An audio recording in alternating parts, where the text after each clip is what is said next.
All right, what is up? It's launch day. Yep. Launch day. Woo! Yeah. Let's pretend to be awake, like as if we've gotten more than enough sleep. Very excited. I actually Woo! could. I actually went to bed at a decent time, but I couldn't sleep because I'm so excited.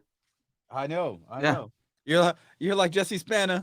I'm so excited. I'm so excited. Yeah, but Uh, but wait till after this. I'm probably just gonna knock out for pass a out, huh? while. A while. A while. Oh, me too. Me too. I'm in that same boat. What's So we stayed up for you guys. Do the special announcement. What are we announcing, Joe? What are we Oh, announcing? well, first of all, I want to say what's up to everybody in the chat. So some people are going to be on my channel. I see, let's see who I see here. Keeping Up with the Joneses. What's up, Tristan? Legendary Brown Note, miss you, man. Haven't seen you in Yeah, a what's minute. up, Brown Note? Yeah, only Asian guy with a Hispanic name. Uh, Tim, Tim Perry, Kamish, what's going on? My wife, Angela Jude, you are the best. Angela's in the Yes. house. Is she awesome or what? Right? She's awesome, dude. Yeah, we'll tell you more about that later. Tristan Jones is in here. Yep. He said his Jose, kids have a day off or something because of ice. yeah, yeah. Jose, Yeah. Tim, what's up? If I didn't say what's up to Tim already, yeah. What's up to all you guys? Who's on your channel, Chana? I don't know. Let's see. Oh, there's Paul. What's up, Paul? Paul Proson, what's up? Yeah, I also want to say that you guys really help out just in your support, right? I don't know if they understand. They help us do this YouTube thing. YouTube helps us do our thing. So, got to give you guys props also. Who you got? That's right. Elan's in the house. What's True up? Voice of Reason. Karch, too. Go ahead. Yeah, no, I just didn't I just realized I'm looking at the chat here on StreamYard. So this is combined. This is all of our. Yeah, Wendell. What's up, Wendell? How are you doing? Jacob. What's going on? Ryan. Steve Ramsey. What's up? I have no idea how to say this. Frognar. Frognar? Yeah. I don't know. Whatever. Sorry. Tom, what's going on? Oh, so by the way, we do have to. I chose John's channel because he is better than Joe. Who is this person? I'm gonna block this person. He's blocking him. Yeah, Chana is he's better at certain things. Yeah, Joe's much better at other things. Certain things. We got our own strengths and weaknesses, and that's why this whole thing works, right, Chana? Yeah, it works because of that. Austria's in the house. Ukraine is in the house. Thank you so much for joining us. Wow. Yes. Whew. I gotta get my coffee in, guys. All right. So disclaimers, right, Chana? Disclaimer. So disclaimer, this video is sponsored by our hard work and sleepless nights and just a lot of dedication to making this thing. Right? And this is like a year in the making, maybe 6 months, I would say. What, 6 months a year? 6 months of like die hard, actual get in there, messing around. You should have seen the setups we had so that we can do this remotely, but work on it together. Like, so yeah, just setting up, but also, it's a lot. It's a lot, but we are excited, and I'm very happy with the way it came out. I'm proud. I told Chana I'm proud of what we made. Yeah, this is actually a big accomplishment, and I know, the last time we were in the backstage at the Oscars. I mean, at the after show, and I was like, "Oh, hey Joe, just make sure there's 128 files." And Tim's eyes went like, "What?" Yeah. Like what?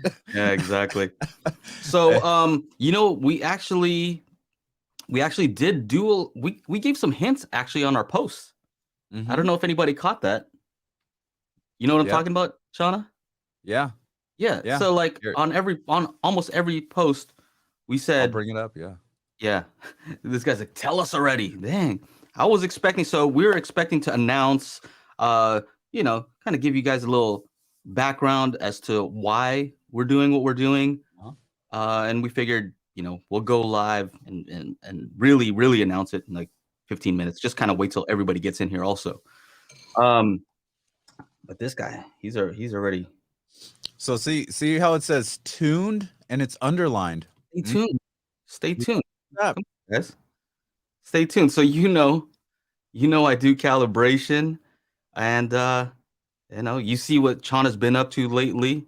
And some people were close, right, Chana? You were just showing me. Yeah, so some people are pretty close here. Let's scroll down. A demo disc of sorts, and yes, definitely with Oro 3D in it. Oh, it's kind of close, yeah. An add-on for Alexa in the voice of Wilfried. And if you mention Dolby Atmos, it curses at you in German. No, that's that was not close. OnlyFans, definitely not close. I like this one from Kamish. If I know these guys, it might be a Blu-ray with the home theater guru telling everyone that front height, rear height is, let's not start that again. Let's not start that again. We support everybody. And some type of combo from your Atmos experiments and Joe Tells Magic Beans. You know what? Somebody else, I think it's on another post. It says Magic Beans and Magic Rice. That it's that it could be Magic Beans and Rice. I'll take the rice. What do you want to take? I don't want the bean. I'll take the magic. Gotcha. Good one. Eddie Davis. I'll still take the rice. I'll take the rice anyway. Yeah. So very close. Yeah, Eddie Davis. Those are very close. It's something to do with setting up Atmos systems and speaker placement. Yeah. So yeah, not bad, guys. Not bad. And all right, well, go ahead. Why don't you be the one? You want to be the one. I think you should be the one to let these people know. To let everybody know. Oh yeah. Man. I want to see how you do it. I'm kind of curious. Like, how are you gonna do it? He's gonna finish his food first. Oh man, gotta finish the food for. Are we going right now? We're 7 minutes in. How about right now? No. Let's not tell him where to go yet. Okay. Just tell him what it is. You can tell him. All right. So, as Joe has said before, and as you know, you guys are watching the channel. You guys know we are here to help you get the best sound out of your home theater experience, or just have a better home theater experience. We all, myself and Joe included, spend a bunch of money, bunch of time buying all this stuff, and then trying to make sure it works. Some of you have the WAF to take care of, right? You have the wife acceptance factor. Some of you don't, right? So we all have some people have big budgets, some people have small budgets, and the one thing that does bring all of us together is our enjoyment of movies and home entertainment. And we wanted to create something that will take what you have and boom, go up to the next level. You like that one, Joe? Like all right. That's what we're doing. All right. So I guess I would add to that another, we haven't straight up said it, but I think you guys are getting the idea. I've been thinking about the importance of tools, right? So holiday season's coming up. My birthday just passed, and people are asking me, "Hey, what do you want? What do you want?" Like, put a list together, whatever. And most of my stuff on the list are tools, right? And I just think tools are awesome because they allow you to do more, right? They allow you to do more things, right? I mean, I think that's why man is so awesome, right? We know how to make tools. We know how to use tools. Right? We can make all kinds of Floyd tools. I was going to say that. True voice of reason beat me to it. Oh, good. Awesome. But yeah, tools allow us to do more. They allow us to do stuff better. They allow us to do stuff more quickly. Yeah. Right? You spend less time, less money. I mean, tools are great. And so I think what we have here is we've developed a set of tools. All right. Go ahead. Just let everybody know. Ladies and gentlemen, here it is. The first of its kind, the one and only product in the home theater market that will change your home theater forever. Ladies and gentlemen, what I'm talking about is the Spatial Audio calibration toolkit. Yeah. That's it. Yeah. So spatial audio calibration toolkit.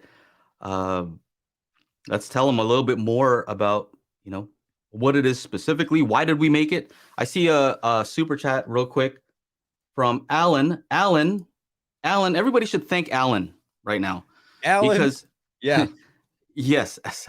Yeah. Alan, he's one of my clients who I have done calibration for numerous times because he likes to change up his system. He likes to buy new speakers. Awesome. And we always have a good time doing it, right? And so a lot of what we've made is because of things that we were running into also when we are doing the calibration. Like, hey, you know what? This is difficult. Like, why is this is taking a long time? Joe asked me, hey, can you do this? I was like, yeah, I can do that. Yeah. He's like, dude, I think this would really help me. So really, it all started out with me trying to help Joe. And ladies and gentlemen, I'm gonna show him the graphic. Okay, let's see. Boom.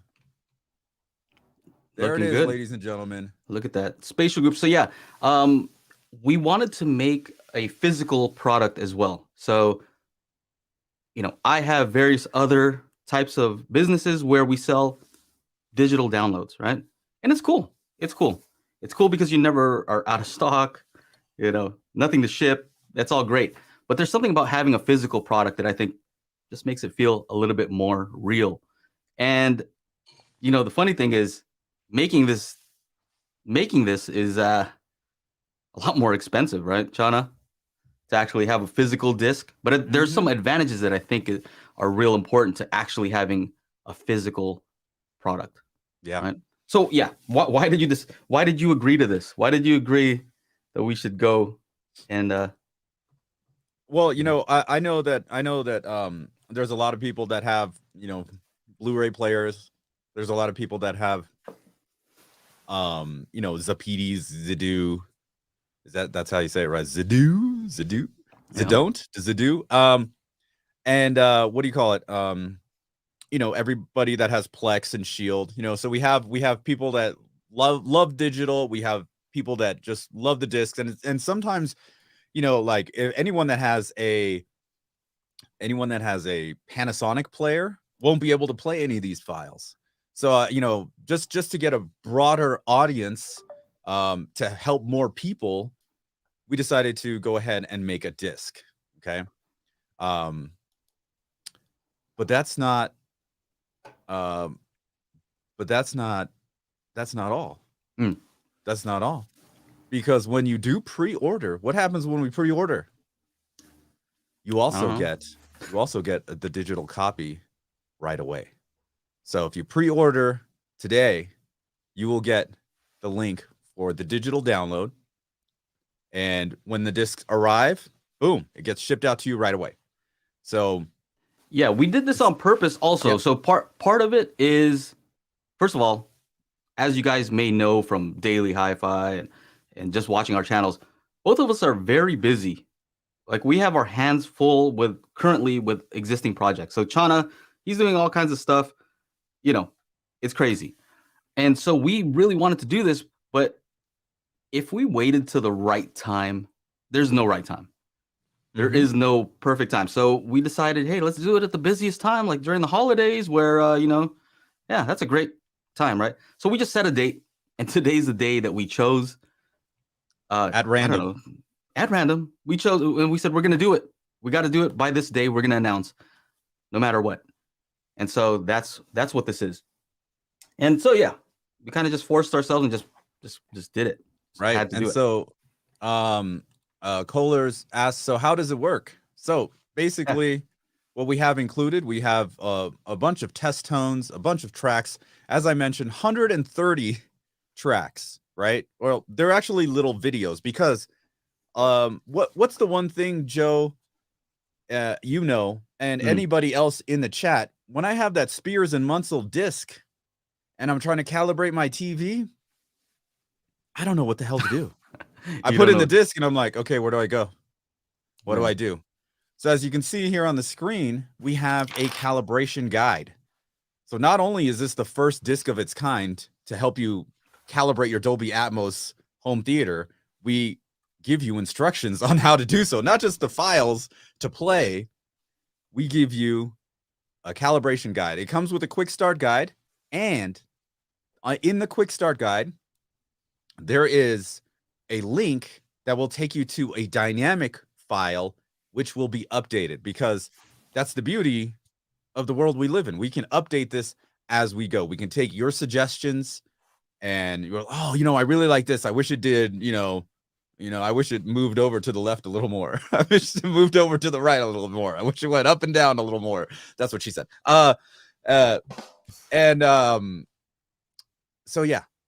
So yeah, we will give you a guide on how to do it. So this isn't just for all you guys with REW and 10 calibrated mics because you're trying to figure out which one is the best.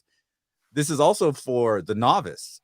You can do majority of these steps with just your ears, right? That was one of the key things that we wanted to do, because I know from experience that some people just don't want to measure stuff, right? Like they want to have the best possible sound, right? They want the result, but not everybody's interested in, getting into the nitty gritty with the U mic and an REW and learning how to use that, and it's just too much.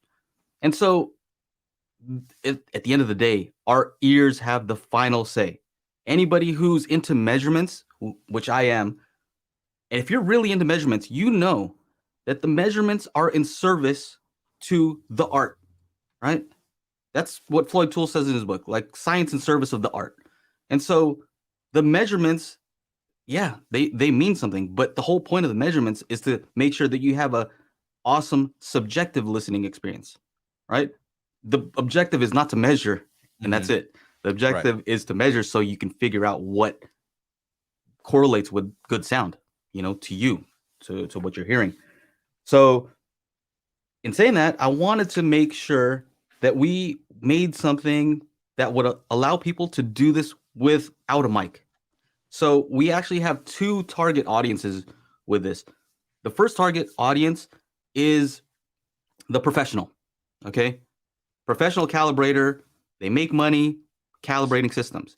One of the main issues as a calibrator, you may know that if you are trying to calibrate an entire system manually, because auto, okay, that's fine. Anybody can run auto calibration, right?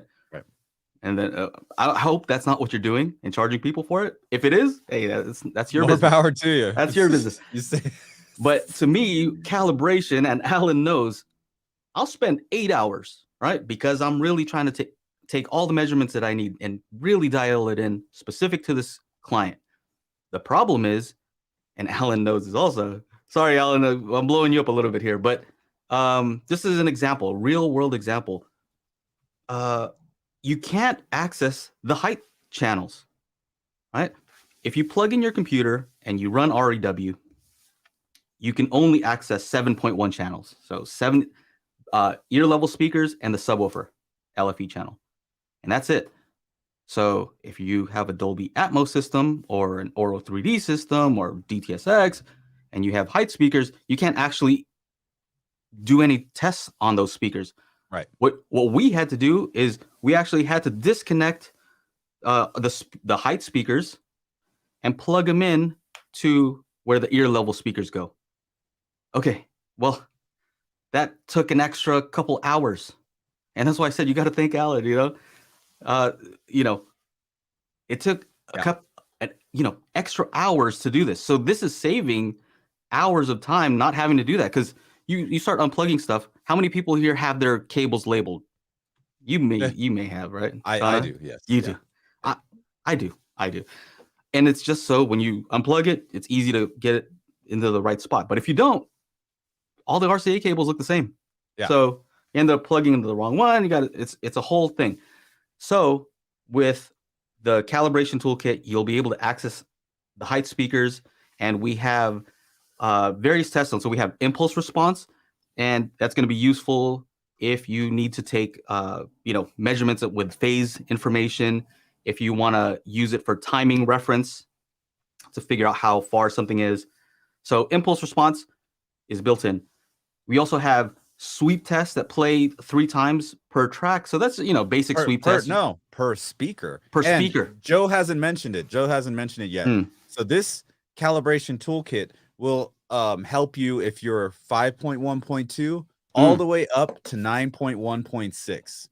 Yep. So for certain, like with this, what's on the screen, the pink noise, there's a 2 minutes of pink noise, and that goes through every single channel, all 16 channels, 9.1.6. But if you have a 5.1.2, 5.1.4, that'll still help you out. There's call outs. There's well, back real quick about the pink noise. Pink noise. That pink noise is not, for the hardcore pros out there, it's not just pink noise. We chose 16K periodic pink noise because that's better for the higher frequencies. So I think we're talking about strengths of each, it's helpful that I actually do calibration. So I know what I would need. So I use 16K periodic pink noise for my RTA measurements. Yeah, you could use pink noise. Sure, fine. You could, but it's just one of those things. It's helpful to have that experience. So and it's one of those things. Like Joe just said to me, he's like, "Can you throw pink noise into a high channel?" I was like, "Yeah, that's easy. Send me the file." Boom, done. I think the hardest thing, it's not. I wouldn't say it's easy to make Atmos. I think for me, it's easy relatively because I've been a music producer since 2005, and I already, I built the studio last year to make Atmos, and now we just needed to. Joe's like, "Hey, you bought all this stuff. Let's make something." Okay, let's make something. The hardest thing was to figure out how to deliver this for you guys.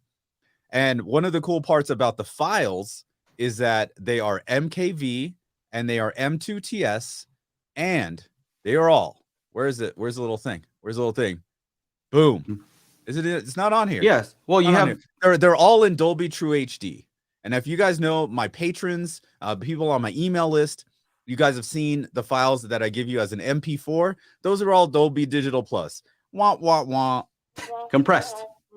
Right. We don't want compressed. So it took a lot of time and a lot to figure out and a lot of money to figure out how to deliver MKV with Dolby True HD and M2TS in Dolby True HD. And it finally did it. I finally figured out exactly what I needed to do, and we got it.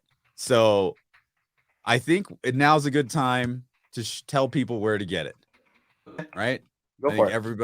Everybody is ready to go. So I'm going to drop the link in the chat here. Very easy. Actually, I have it right here. Okay. Oh, yeah. Go ahead and drop it into the chat. All right, guys. It's spatialcd.com. Easy. Spatial CD.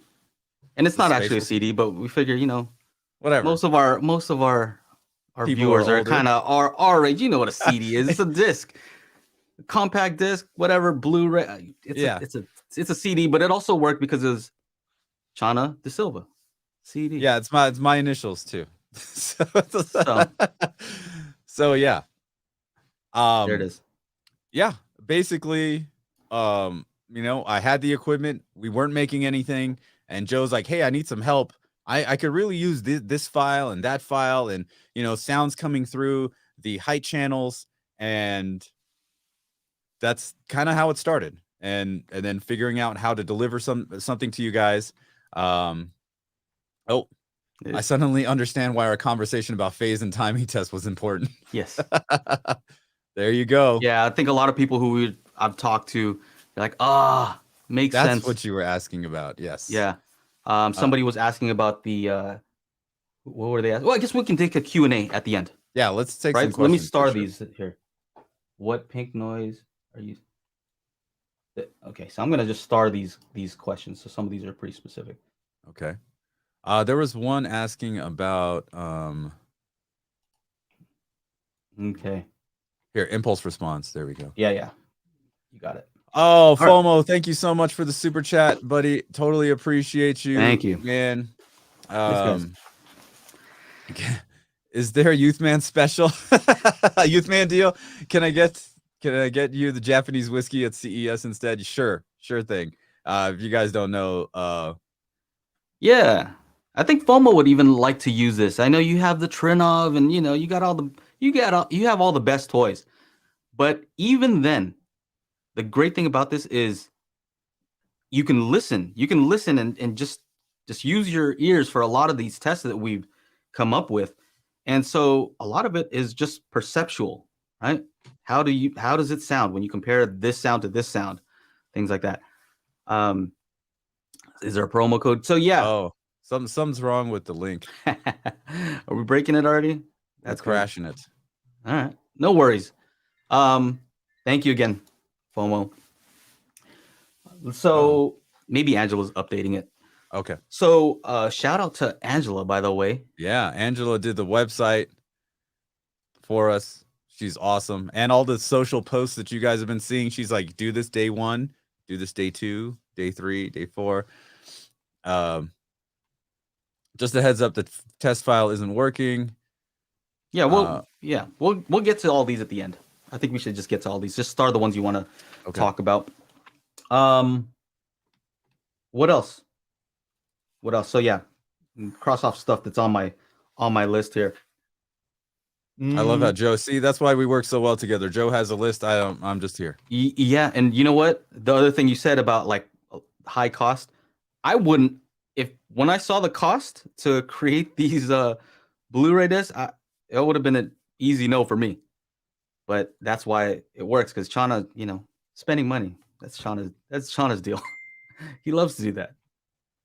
So yeah, don't just start the ones that you want to get to. We'll answer them at the end, because it's possible that Angela's doing something and making it live right now. No, she's because you may be looking at the back end version. So so we didn't talk about cost. So cost is where a lot of people get a little shook.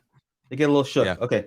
So let's say Erin, Miguel says expensive for a disc. Yes, I'm glad you said that, because I was thinking that, right? Of course, price is a major consideration. Now, here's the thing when it comes to price. If you think about how you should price something, it's based on what's your next best alternative, right? What else can you spend, $150 on, let's say. What can you spend $150 on that would give you better results than properly tuning up your system? I'm not sure what else you could spend on. So that's that. Yeah. Right. Yeah. What's that? What happened? Oh, hold on. I'm trying to see. Yeah. Anyway, I'm talking to you guys right now. Chana's doing this thing. So yeah, that's the question. What could you possibly spend on that would give you better results? If you could say something. So I've thought about that, and that's how we determined like what is the proper price. I say, if you don't want to buy this, if you think it's too expensive, okay, that's fine. But I would say, at least if you're gonna spend that money, don't go buy some cables or some weird stuff, right? Go buy a U-Mic 1 for $90. Get REW, learn how to use it. So yeah, you'll spend less money, but you're gonna spend a lot of time, right? So that's the thing that we also want to do, is make sure that we're gonna save you time by us spending our time to make it easy. I always say the hardest thing is to make something simple. So I do all these measurements, I do all these experiments to figure out what the system is actually doing. When I'm doing upmixing, I play the test tones and I do all the crazy stuff, but it's not easy. It takes a lot of time. And so to make that available to you so you can easily do it, that took a lot of time. And so that's part of the cost, right? That's our reasoning, and I think it's the results speak for themselves. So again, if you can find something better at that price, you let me know. Please let me know. I want to. I want that. Yeah. All right. I refreshed. We're gonna try and get that demo link. Don't worry about that. The test file. Look, this is gonna be up. You don't have to go and buy it immediately. Right. It's not gonna sell out. You've got time. You've got time. You want to make this an early Christmas present for yourself? Cool. Hey, And I know Wendell asked about he doesn't have any of these devices. So Wendell, excuse me, he's one of the people that have a Panasonic Blu-ray player. I know because he's one of my patrons and he asks me questions all the time. And so Wendell, for you, the disc is going to be what you're waiting for. The disc will start shipping in February. And yeah, unfortunately, unless you were to get like a Zidu or a Zapedi, you wouldn't be able to play the MKV or M2TS in Atmos and all that kind of stuff. So yeah. Basically, yeah, you can get a UMic one for $100. I have one. I barely use the thing because mine is always ready. Mine is always ready to go. So that's the point. That's why we know that I like to do the measurements. I like to do the advanced stuff. Shauna would rather not.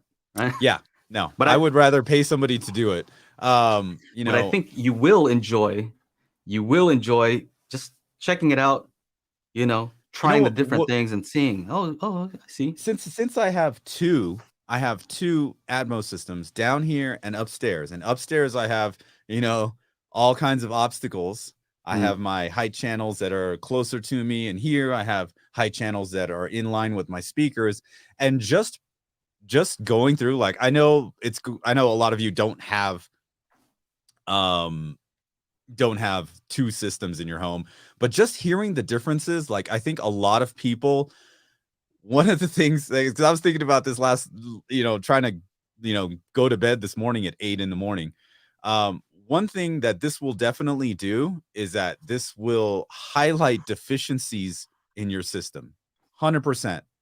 Because upstairs I got a lot of deficiencies. Down here, not so many, but I still catch deficiencies in my system playing, going through these tracks and playing them. And some of them, like, even like, I'll play the call outs for 9.1.6, even though I have 7.1.4, just to hear where they're matrixing the front wides. And man, I gotta say this, I'll say this on camera, man, this room sucks for front wides.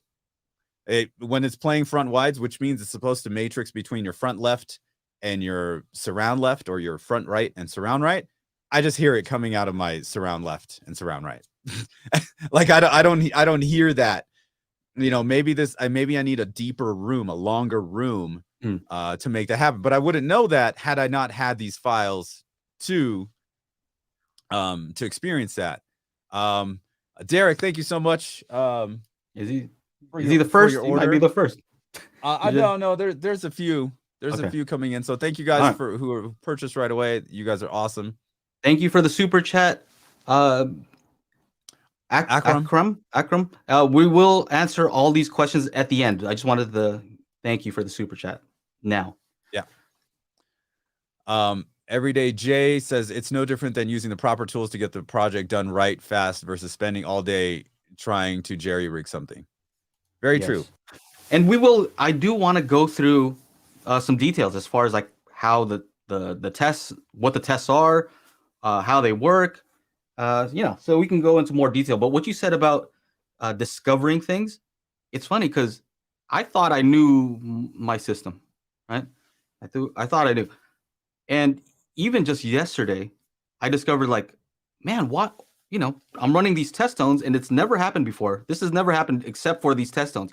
And that's what's great about these, is they're not things that you would normally play, right? It's actually the most extreme levels that you would go to. Like, content doesn't have full range frequencies all at the same time, but that's what pink noise is, right? So yesterday I'm like switching between Dolby Atmos and Auro 3D, and I'm like, Auro 3D is like more than twice as loud. What is going on? Why is that so loud? I emailed Wilfred, like, hey, what's wrong with this thing? How come it's so loud when I'm playing pink noise? And it turns out that by default, the Denon has that loudness management. Loudness management turned on, and that does compression. That's by default. Now, I know when you turn on Audyssey, there's an option there for dynamic EQ, dynamic volume. right? Those are the options. So I figured you turn that off. Well, it's off. No, there's another setting that allows you to turn off the loudness. So that's another kind of like, compressor. That's pretty much what it is, right? Compressor or limiter. I don't know, one of those two. Yeah, a compressor. So or a leveling compressor can be a limiter, Okay. So yeah, that was on. So I posted that. Hey, who has this on? Right. I didn't know that. I've had a Denon and Marantz for I don't know, long 10 time. years. And I didn't know that was a thing that was automatically on. So doing this, I turned that off. Now I might have a better experience. I think I would, right? Now that I'm not compressing it. I can play the system as loud as I want and as quiet as I want. So I think it's normalizing it, was Elon says. Yeah. I knew it was one of those things. The other thing was the discovery making this is we wanted to make sure that you could kind of figure out the angular accuracy. So we're doing a lot of tests where we're panning objects around, and I'm going to show you right now a funny example of one. But we're panning objects around, but there's a visual aspect to it. So you can actually see what Chana and I are seeing when we're creating this, right? Like what we see when we create it. So people are always wondering, the creator's intent, but you are seeing what he's seeing. Right. So basically, when I make the audio file, I print it out into what's called an ADM BWF or an Atmos master file. Open it up into the Dolby Atmos renderer, and you can see what's happening in the Dolby Atmos renderer. You can see where that sound is and where in relation to you where it should be.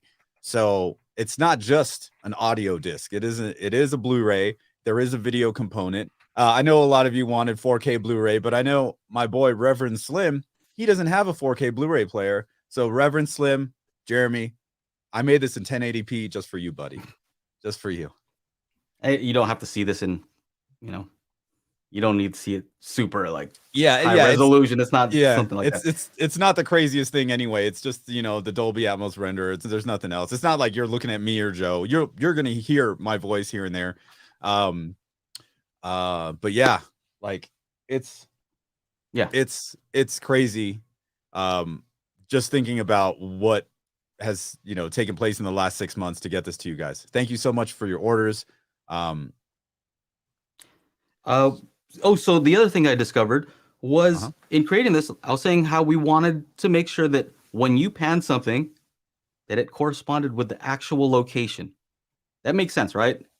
If something moves around, an object moves around, you want it to actually be in the place that the creator put it in, right? As far as even just the angle. So if somebody puts it in the center, right? The mixer puts it in the center. You don't want to hear it from the side, right? You want to hear it from the center.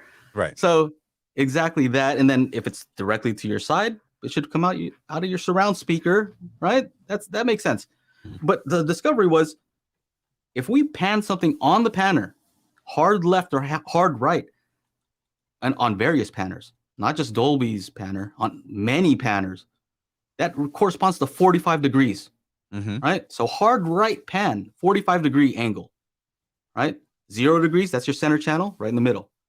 45 degrees to the right channel, 45 degrees to the left of center, left channel, right? But where do you put your speakers? Haven't we been told that 30 degrees is the ideal placement for our speakers? Our left and right speakers are supposed to be at 30 degrees.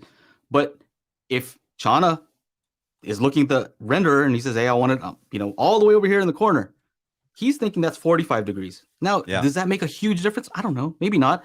But maybe a car that's, supposed to go across the screen, supposed to take a certain amount of time, right? But yours, maybe it goes from here to here. It's just, what I mean? Because it's 30 degrees. But if you're at 45, like, man, will that it car take longer? Slow, right? So anyway, that's for another discussion. That's for a whole different discussion as to why that is. But again, this is a discovery just by using this disc, right? So let's get into that. How about that? Let's talk about the some of the aspects of the disc. All right. Should we So answer some questions or? you want to? I guess you know what. Let me do this first because I know the questions. I think they'll have more questions. Okay. Okay. So, the three. So we have how many sections is this total? We have 12 sections. 12 sections and a total of 128 files. 130 files, I think. 130 files. Okay, a lot of files. Exactly. I didn't plan that. That's just Okay. Joe was like, here, do this, do that. I need this. I need that. Okay. All right, here we go. Yeah. So I'm gonna go over what the sections are. Not gonna go over every single one because some of them are just like a call out for a single channel. Some of them have layouts for 5.1 all the way up to 9.1.6. Everything in between. Even like you even did like top front versus top mid. Oh yeah, so like you guys know how I in doing these, I know if you have two high channels, you either have them in top front or top middle. Top middle is where Dolby recommends. They don't recommend a rear. Some people have it. So even with the call outs, I went into that much detail to be like 5.1.2 with front heights, 5.1.2 with middle heights. Same with the 712s and with the 912s as well. So that, try to be inclusive of everyone. Because, I don't want to say front height when you have middle heights, right? That's pretty much, the thought process there. Okay. Yeah. So let's go over the tracks. So yeah. 12 sections. The first section the first track is just an intro track.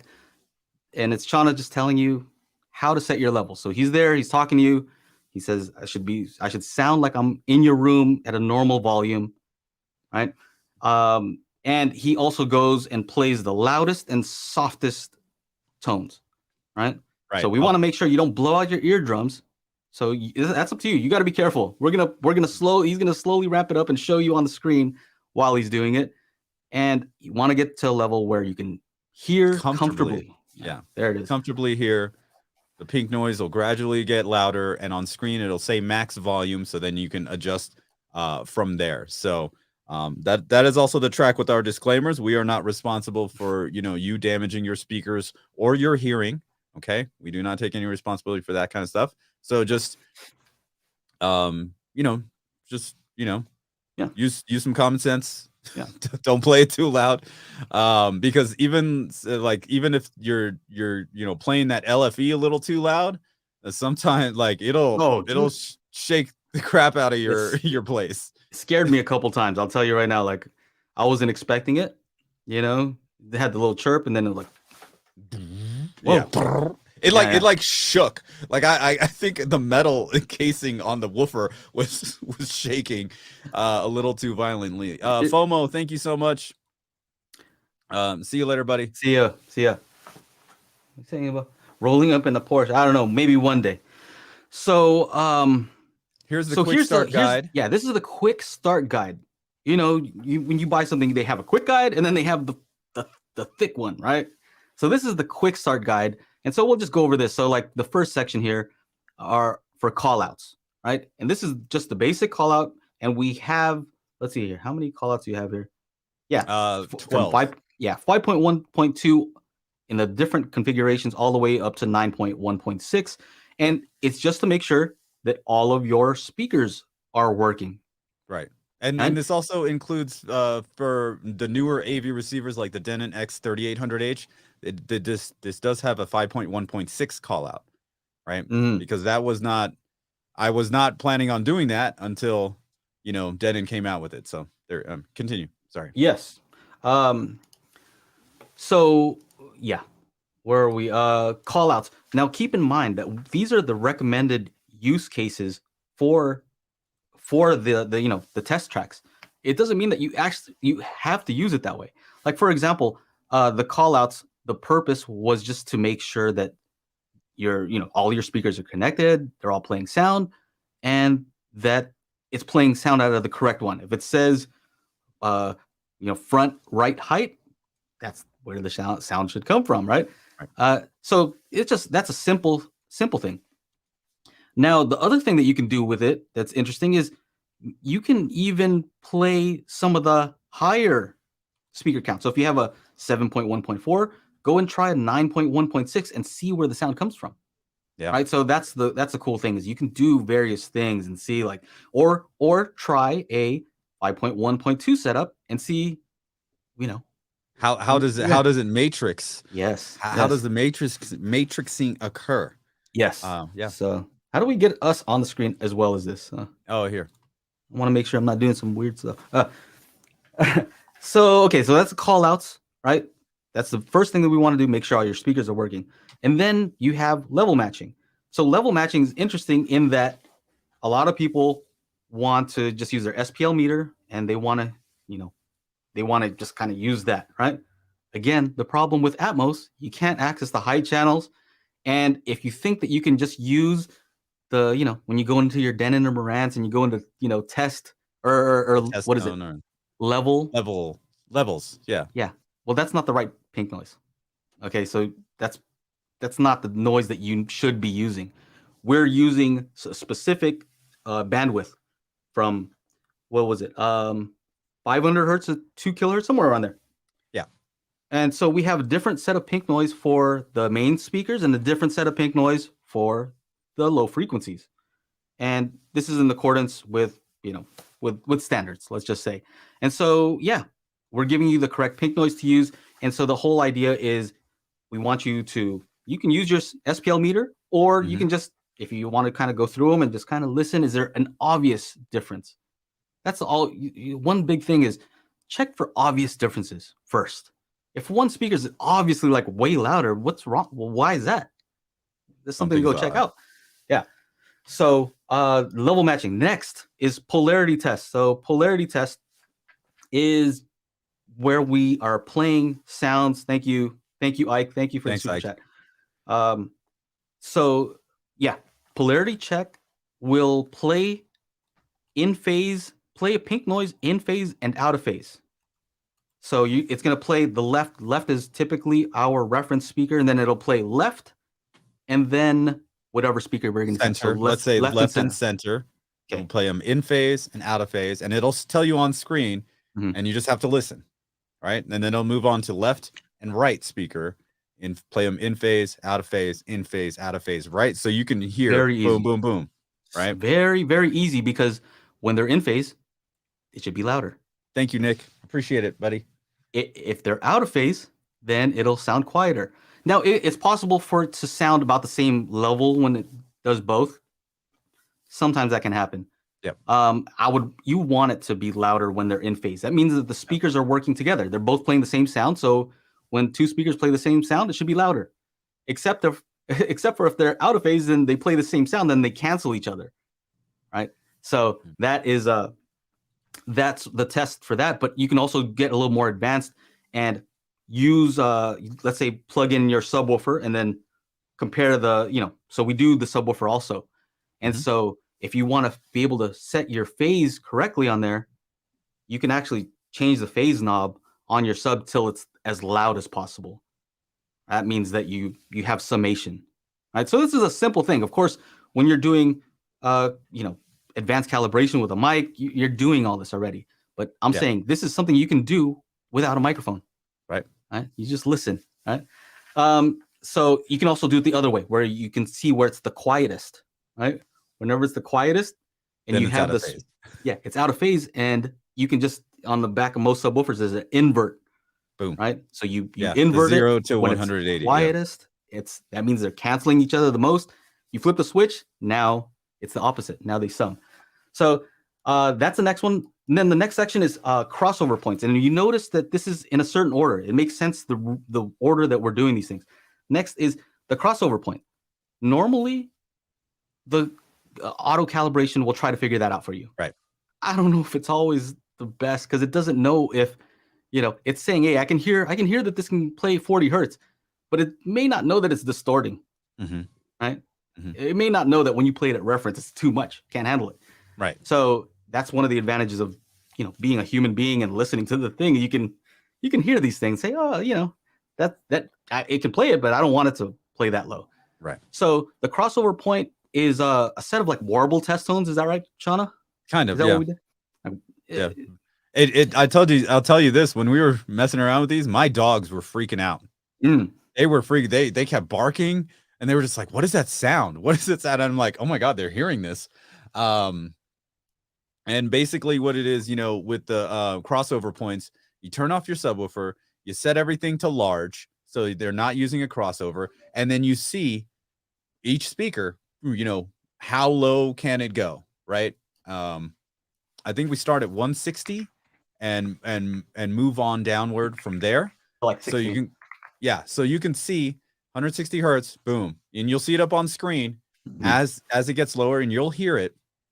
And it's great for finding out, you know, where's a good place to put your crossover for your left speaker, your center speaker, right speaker, your height channel, your surround speakers. So it's great.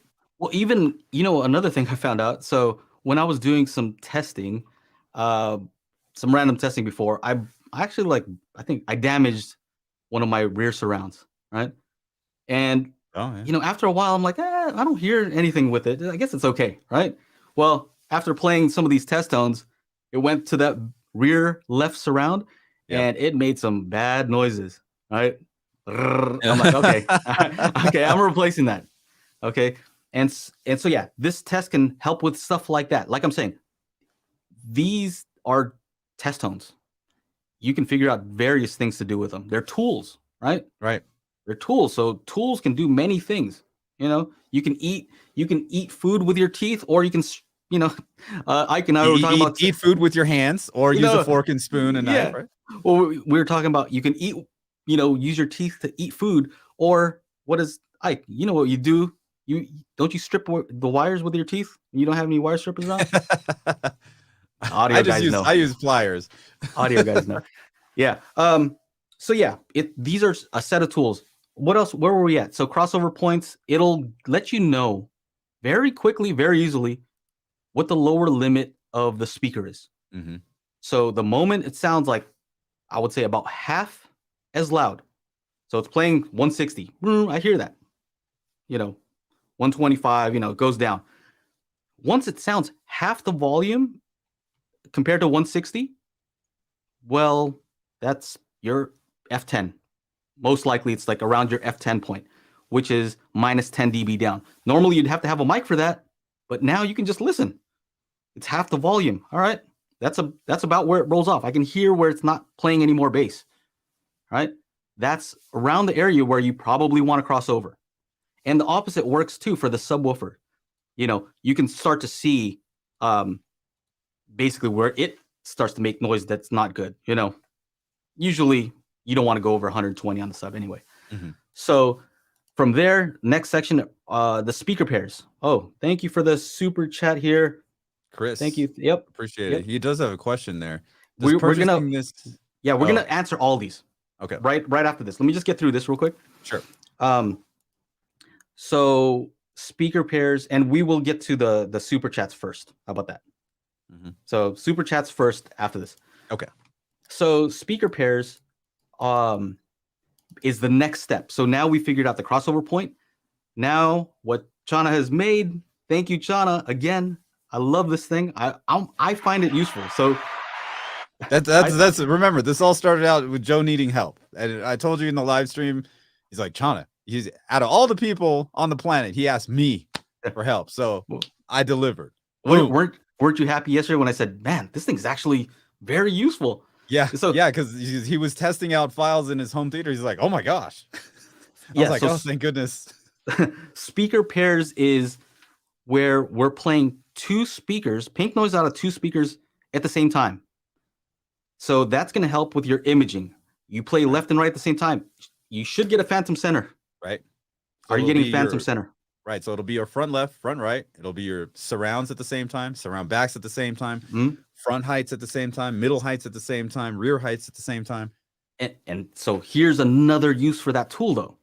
The other use for that tool is if you've crossed over properly, when it plays these speaker pairs, the sub should also not draw attention to itself. I mean, you can use the sweep test to do that. You can use some of these other test tones to check for that. But also, when it plays a sound, it shouldn't sound like, oh, the sound's coming from this and then the bass is coming from over there. Should sound like it's coming from that speaker. Like cohesive. Should sound like it's not. There's no bass coming out of the corner. Just ignore that. All right. So next this is probably my favorite one and the simplest one. And I've tried so hard to say this in my videos. Thank you, Andrew. Thank you. I've tried to say this so many times in my videos. So I review speakers. I get to review lots of speakers. And the thing I say is, I measure these, and sometimes you'll get a speaker that doesn't measure well, and for some reason you kind of like it. Why do you like it? Like, the measurement doesn't look very good. And who was here? I think Paulie was here. We were talking till pretty late last night, talking about speakers that don't measure well, but still you like it. Why? And I think I know why. It's because it's not just the linearity. It's the overall timbre, the tonality of that speaker, right? This is the sound signature, some people call it, or just the character, right? So my voice, it's not a perfectly, accurate nothing, right? I have areas that resonate. Chana, you can tell his voice because his voice, no matter what, whether he's singing, speaking loudly or quiet, it's Chana's voice. You know that's Chana's voice. And it's the same thing applies to your speaker system. The tonal balance, the character of your sound system is going to carry through whether you're listening to music, watching movies. It doesn't matter. That sound signature is part of everything, regardless of how it's recorded. If it was recorded bad, it's going to play back bad with that sound signature, right? So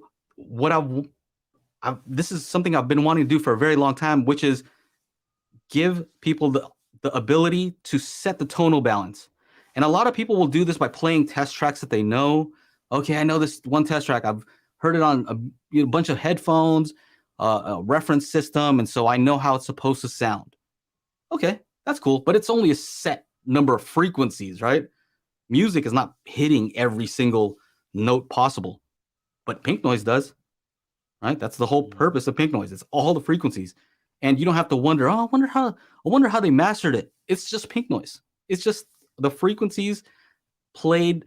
So it's perceptually, got to make sure that, for you technical guys out there, I know the difference between white noise and pink noise.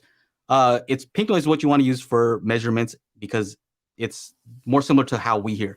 But my point being, if you use pink noise as your reference to set the overall tonality, so we're playing pink noise from each speaker. You're going to go to that basic tone control that you never touch, right? Who uses the tone control on their Denon and Marantz, right? I'm just saying that for example, but all AVRs have a tone control. My NAD has one. Pretty much everyone has a tone control, bass and treble, right? That's a simple setting. But most people don't use that. And I think that they really should. And so if you play these sounds through your system, what I want people to do is just adjust the bass and treble. All it's doing is adjusting the overall tilt, and you can adjust to preference, right? So not pure accuracy, just a preference. Yes, Tim, he is saying here, pink noise equal energy at all octaves. Correct. Yes. That will enable you to just dial in your system so it sounds pleasing. Accuracy, good. We want to start with accurate. Pleasing is subjective. That's up to you. We want you to enjoy your system. So adjust your bass and treble control so it sounds nice to you. Okay? So that's what that does. Where is that? Tonal balance. Yes. Object panning is the next one. Okay. Object panning is after all this is set, imaging. What happened? Oh no, this is my favorite one. Oh, okay. This is my favorite one. Maybe the next one's your favorite one. Wait. Which one? Object panning. Oh, okay. All right. So object panning, is so stereo. People talk about imaging and soundstage.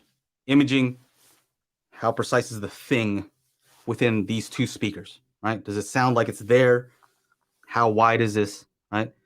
When we're talking about immersive audio, it gets it's everywhere. It's not how wide is this. It's how accurate is it when it's over here, when it moves up? Is it above my head? How accurate is that imaging? And then wide soundstage is less important than is it where it's supposed to sound like it's at, right? I mean, the soundstage is going to be wide because you have speakers all around you. Mm-hmm. So we don't talk about the width as much when it comes to this. So object panning, Chana has a bunch of various ones where he's doing ear level panning, different shapes too. What do you have? The square, you have the diamond shape. Yeah, So can you explain the thinking behind these things, and then we'll get to the next one? So basically, we start at ear level, right? You want to start at ear level, and you want to do the square. So it's basically moving in a square around the room, right? Because the Dolby Atmos renderer is a square or cube or whatever. So there's a square, and then there's a square with the snap, means that, it stops in the middle, right? So, if you have a 7 speaker setup on the bed layer, it's going to stop at your side surround. And then when it goes around behind you, it'll stop in the middle too. So that means your surround backs have to image. And it's also a little harder to see, right? Oh, there it is. I'm just gonna prep this. Okay, and then that one. Mm-hmm. Which one is that one? Yeah, you'll see. Okay, so and then I decided to do diamonds because it was easier for me to think, okay, like, where are these mixing engineers going to be putting sounds? They're going to be putting sounds all over the place. So the diamond's going to start at your center channel, then go, in your room, like the shape of a diamond, around. And then once you're done with the ear level, then you move up to the 50%. So now these tests are these objects you go up to your 100% height. So it's just your height channels doing the same thing, doing the same shapes. We're going to do square around the room. We're going to do diamond around the room to make sure, it sounds like the sounds are coming from that spot on, corresponding to what you see on the screen. And then for a real test, you go down to the 50% height. Now, with 50% height, both your ear levels and your height channels are going to be firing at the same time, all the time, right? Because they're trying to have that ball move around the room at 50% height. So it's a good one. It's definitely a good one. And then shall we go into I have to give credit also to Reverend Slim. He's the one who also recommended that. He said, hey, you know what? I would find it very useful if you could do about like a 50%, so I can see the correlation between what's happening on the ear level and the height speaker while it's panning around. So there you go. We made it for you. And that's another thing that we want to say is, before the actual disc is released, we have a window of time, very small window of time, where whoever orders and pre-orders right now, you're going to get the files, and we're open to some feedback. If you say, hey, you know what, this and this, like, it would be more useful if you did this. We have a very small window of time where we can listen to your feedback and actually make some changes prior to getting the disc made and delivered to you. So that's another benefit of kind of being an early adopter, I guess you could say, is, we're gonna listen to you. Yeah. And once the disc is made, it's done. That's done. Yeah. Once the disc is done, the disc is done. All right. And on to my favorite. Okay, so here it is. This is it. So the next section here and the last section is called the Toture test. And it just basically shows you the limitations of just immersive audio as it stands now. Yeah. Like, if you are thinking you're going to be, I think some of it will impress you and some of it will make you go, oh, and then like, oh, because that's exactly how I felt listening to it in here. That's exactly. And that's the great thing, though. The great thing is, at least now you have a realistic expectation. I never want to be the Debbie Downer that tells you guys like, oh, well, it doesn't really do this. Okay, well, here's the test track, and if it does it on your system, you please let me know how you got it to sound accurate, right? So this is the Toture test that Chana came up with, and it's ridiculous. Yeah. I don't know if you can hear this or not. No, probably not. This guy's so it's playing noise. Yeah, this one's called diagonals, and basically, this is what's happening. It's moving around your room in every diagonal on the faces, and through the room, like that one. That one's straight through the room. Boom. Right over your head. Yeah. Like I literally dreamed this thing up, and so here's what I want people to do. Try this on your system. Tell me if when it goes and does this move right through the center of the room, from the corner here to the front speaker, does it sound like it's going through the center of your room? And also, if you have, maybe an Apple product, I think they have a lot of products that have Dolby Atmos through headphones. Listen to the same track through headphones and then see what happens. And that's exactly what I was telling people about the internalization of sounds. It's really only possible from currently through speakers. I mean, through headphones. So it's really tough to do that with speakers. I don't know if I'm sure it's possible. I think with enough DSP and enough room treatment and all that, I think it is possible, but it's really tough. So that is the Toture test there. What else we got? I'm just crossing stuff off my list here. So yeah, we will listen to feedback and changes. Also, what you saw here is the quick guide. Again, I want to let you guys know that's kind of one of the selling points here is there's a whole instruction guide. Like anytime I find out something new you can do with it, it will be updated. So when you purchase this, you will get a link to that, and it's constantly being updated. So you guys sometimes teach me things. This is try this out. Try track number 9 in the Toture test, or whatever, and listen for this and see if you notice this. And it might be something that I have never thought of using it for, and I will update the full guide with that information. So yeah, we're all just kind of sharing information. It's not just this toolkit. It's we have a community of folks who we're all helping each other using this toolkit. I do calibration, so if you need calibration, quick plug for my calibration, joeandtella.com/booking. Got to throw that in there. But this is going to help me help you if you have this disc. All right. So what else? You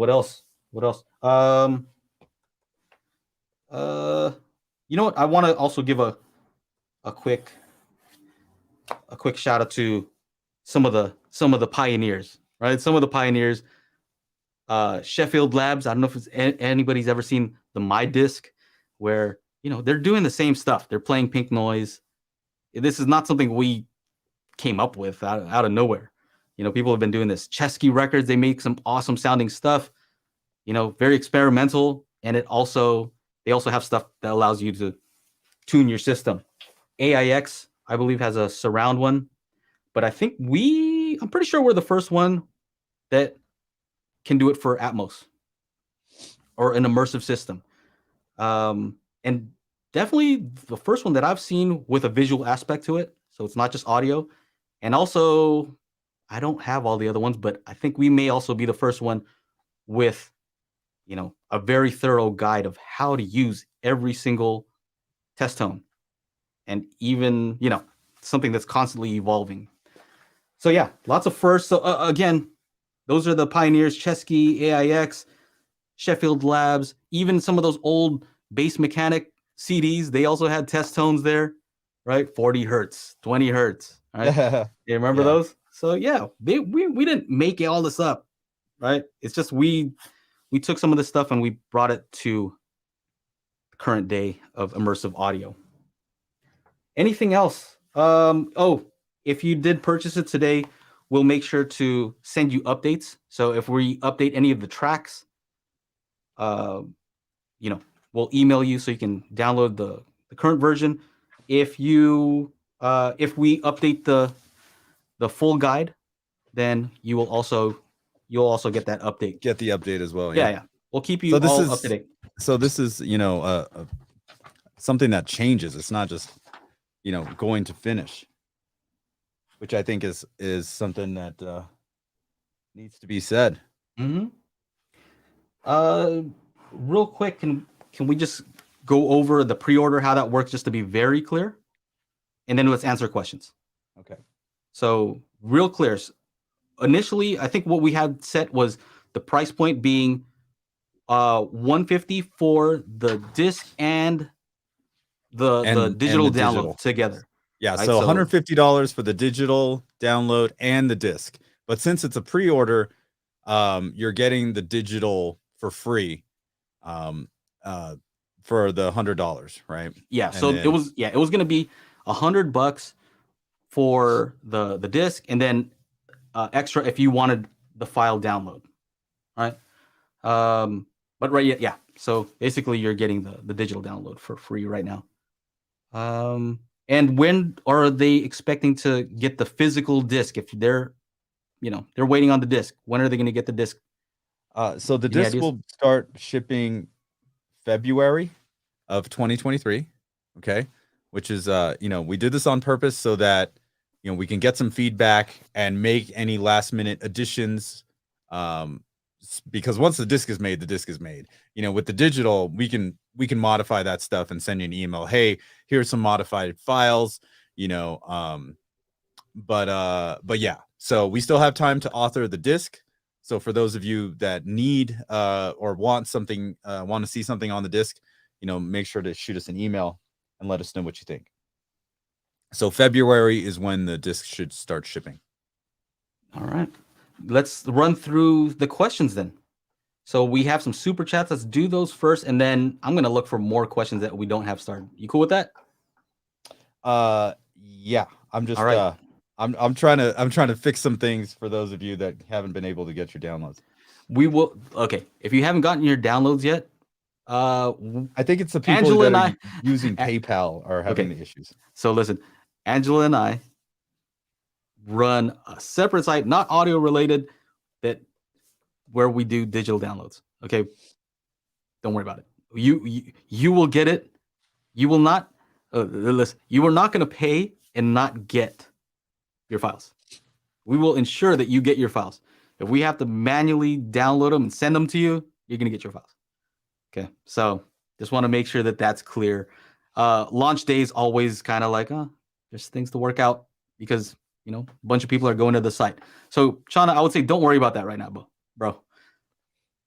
Well, I got something linked. I'm sending something to Angela. Okay. He's fixing stuff right now. Come on. Yeah. All right. I need you here. I need you here to help It's launch day, questions. Baby. Yes, it's launch day. Please. And I need some coffee. Go ahead. You take over. All right. So super chats first. Where are you? Here you are. Chris, does purchasing give us limited access to y'all for questions? That's a great question. I didn't even think about that. But if you shoot an email, I will be looking through them. So if there's anything that you need assistance with, shoot an email to the, you know, where you get your, you know, like whatever order and all that kind of stuff. Send an email there, and that should be coming straight to me. And if I need the mad scientist over there, Joey, then I'll tap into him for some help. And here's a little hint. I don't even know if I should be telling you guys this, but on the full guide, it's a Google Docs, and there's an option to leave comments there, you know, about certain parts of it.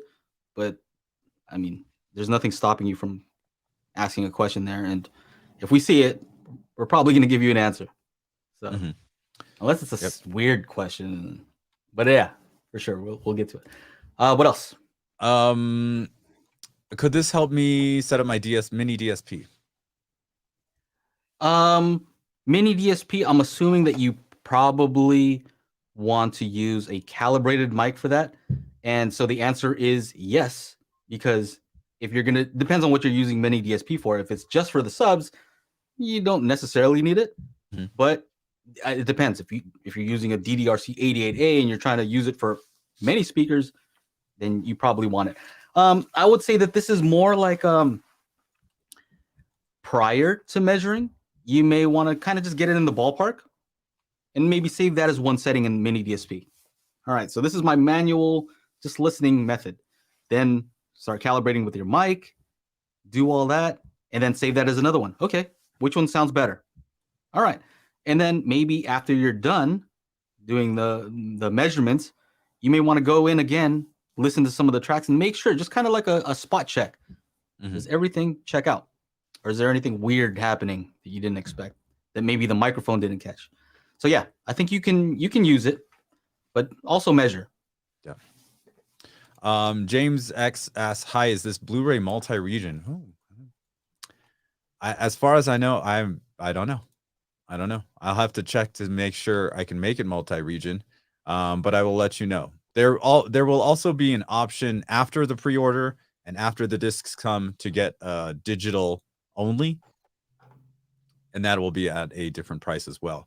But that is not yet figured out. Along those lines, how long will the pre-order last? The pre-order will last 1 month. So the pre-order will stop. So the special $99 price is going to stop in January.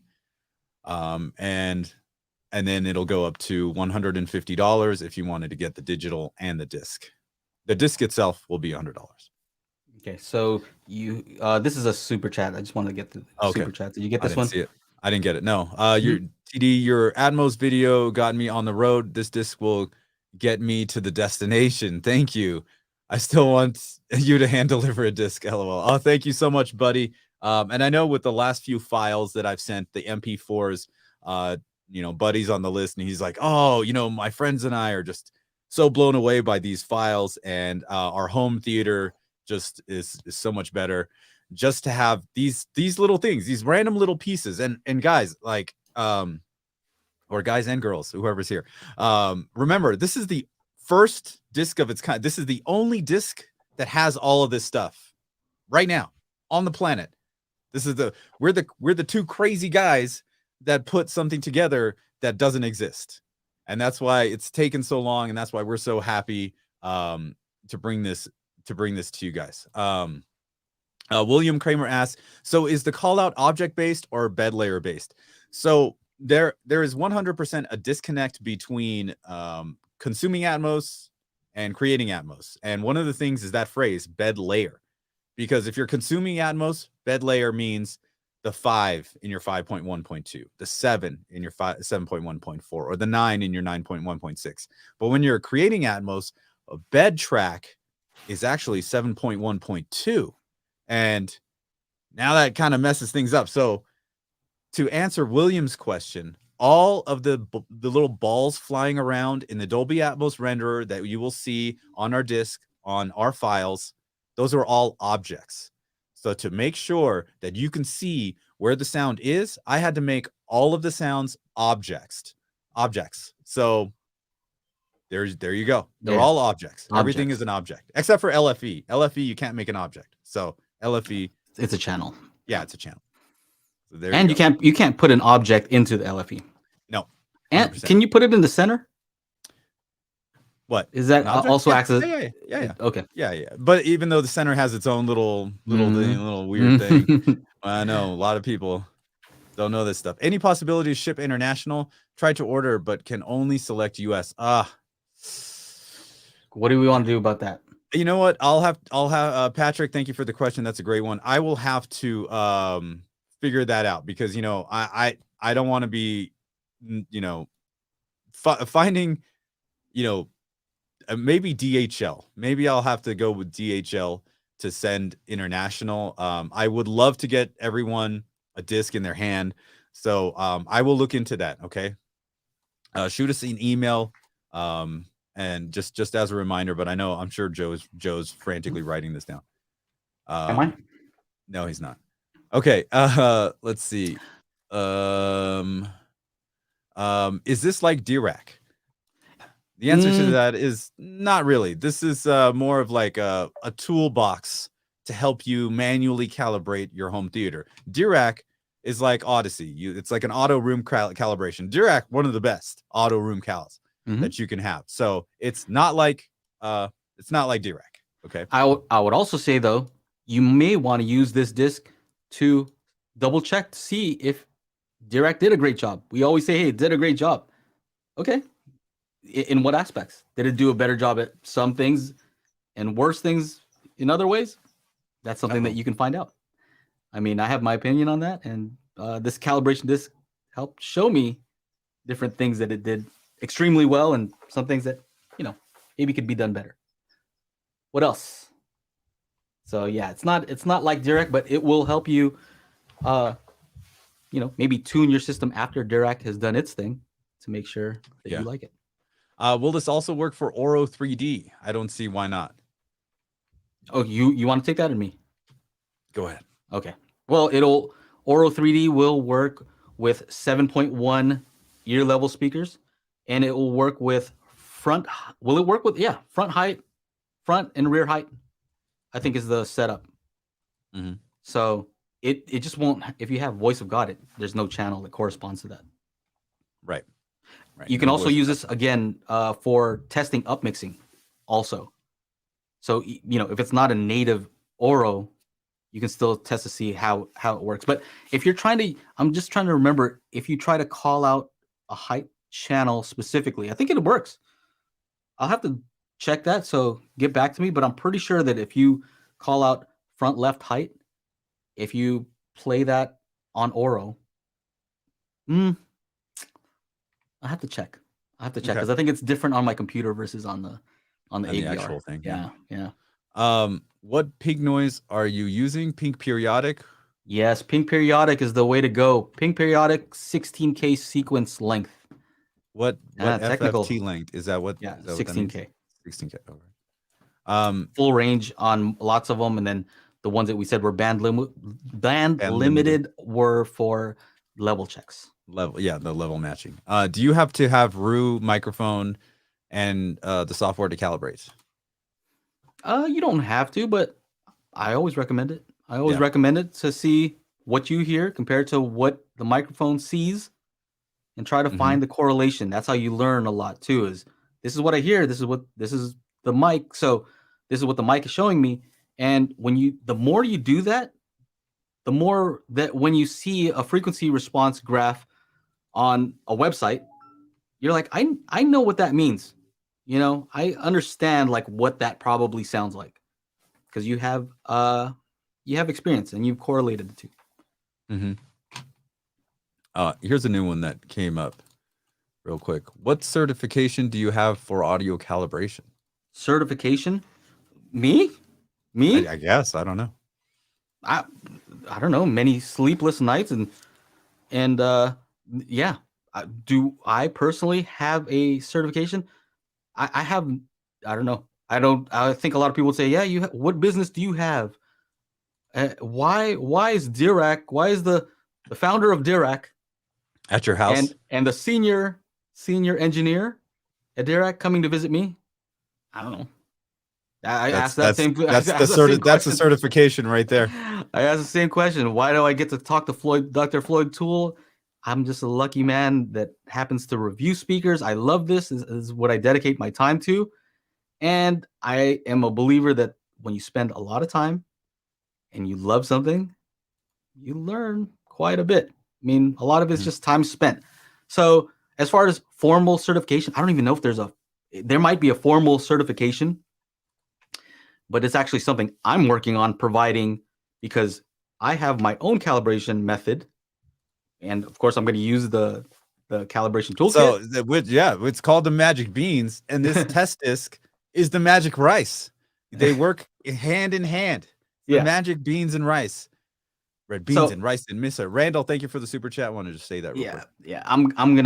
I might be handing out certification to show that people do know how to do this calibration according to my standards.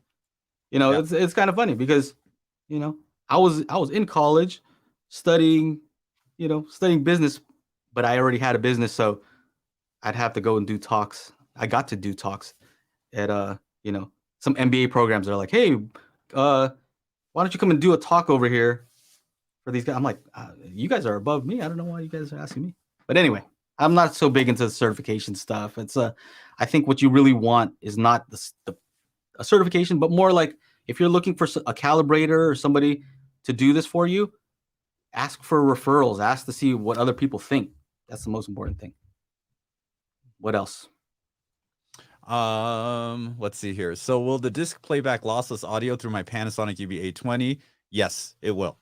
Or is this just the same issue as with USB drive? USB drives, so the Panasonic players, they just can't play Atmos stuff. Sorry, phone calls.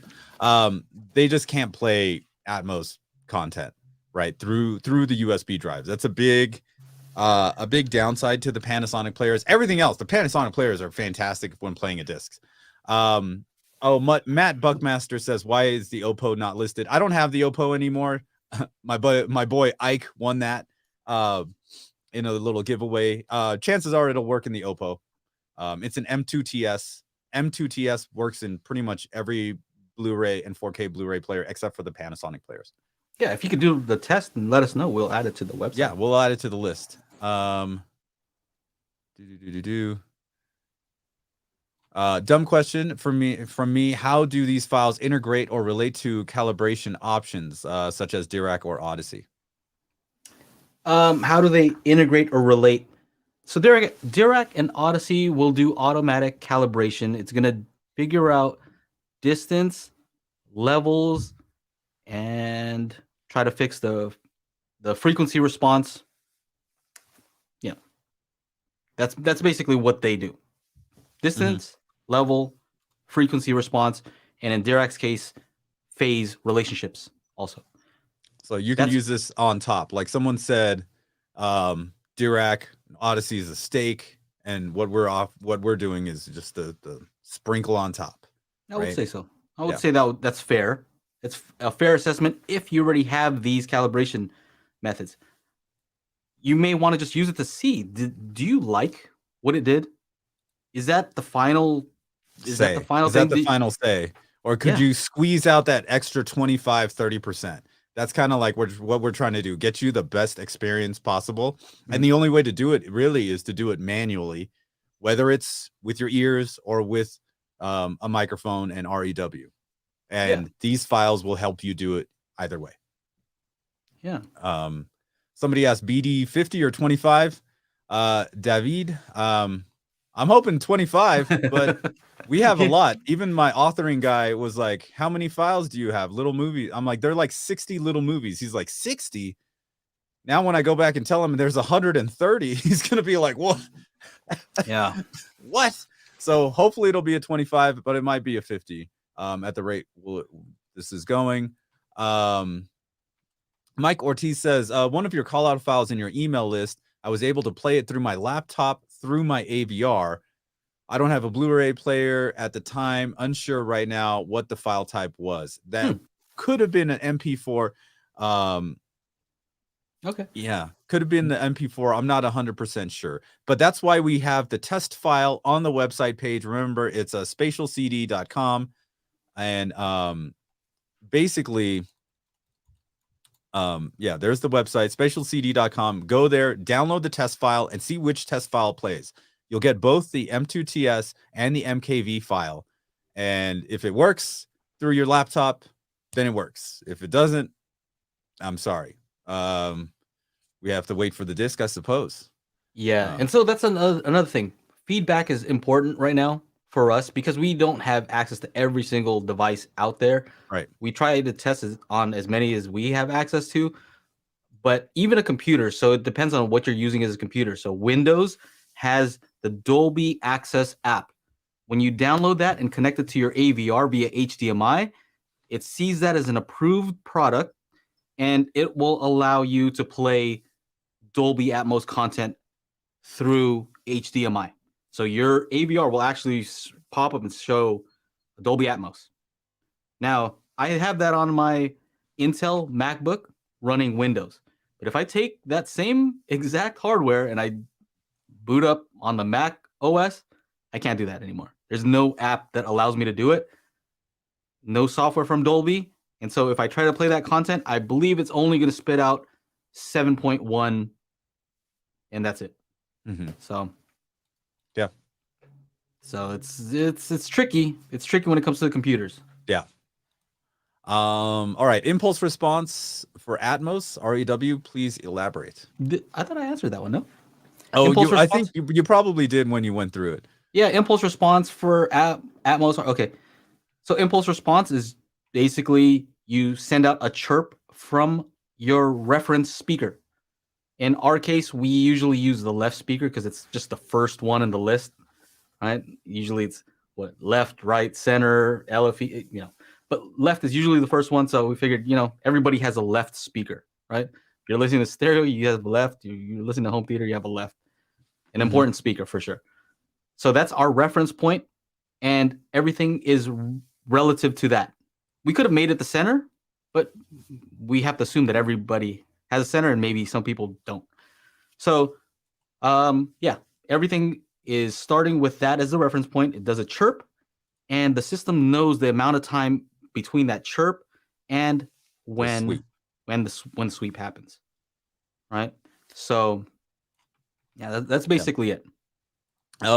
This is a Tech Enthusiasm. Thank you for showing up and your comments. This is in regards to using Audyssey in conjunction with the disc. He said, I think you would want to test out your room with the demo disc with no calibration, then run the calibration, and then try the demo again to see if there's anything different. There you go. See, that's a perfect example right there. Thank you, Tech Enthusiasm. I do want to have you on a podcast.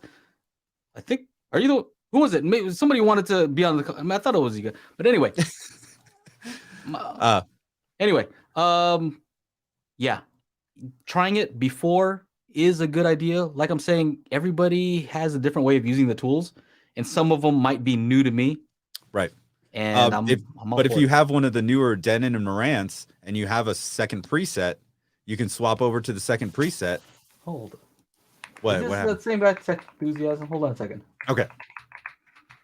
And you can go to the second preset, run everything with the disc, and then go back to your preset that you've got your Audyssey on.